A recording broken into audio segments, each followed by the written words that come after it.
Hello friends, welcome back to our channel. Friends, आज की ये वीडियो बजट 2023 अपडेट का पार्ट 5 है।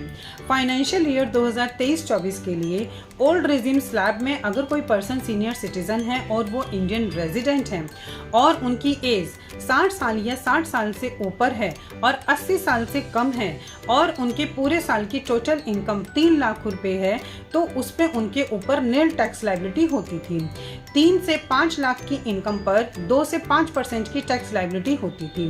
5 से 10 लाख की इनकम पर 20% की टैक्स लायबिलिटी होती थी और 10 लाख से ऊपर की इनकम पर 30% की टैक्स लायबिलिटी होती थी। और फ्रेंड्स, अगर कोई सीनियर सिटीजन उनकी एज 80 साल या 80 साल से ऊपर है तो 5 लाख तक की इनकम पर नील टैक्स लायबिलिटी होती थी और इसके अलावा 5 से 10 लाख रुपए में 20 होती थी और 10 से ऊपर की इनकम पर 30% की टैक्स लायबिलिटी होती थी। इसी तरह से फ्रेंड्स, न्यू रेजिम स्लैब में अगर किसी की इनकम 3 लाख रुपए है तो नील टैक्स लायबिलिटी है।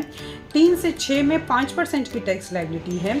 6 से 9 में 10% की टैक्स लायबिलिटी है। 9 से 12 में 15% की टैक्स लायबिलिटी है। 12 से 15 में 20% की टैक्स लायबिलिटी है और 15 लाख से ऊपर की इनकम पर 30% की टैक्स लायबिलिटी है। और फ्रेंड्स, सीनियर सिटीजन के लिए स्पेशली सीनियर सिटीजन स्कीम में पहले 15 लाख रुपए के डिपॉजिट पर इंटरेस्ट का बेनिफिट मिलता था। अब इस थ्रेशोल्ड लिमिट को इंक्रीज कर दिया गया है और 15 लाख से बढ़ाकर उसको 30 लाख रुपए कर दिया गया है। इसी तरह से पोस्ट ऑफिस मंथली स्कीम में भी लिमिट्स है उसको एनहांस कर दिया गया है।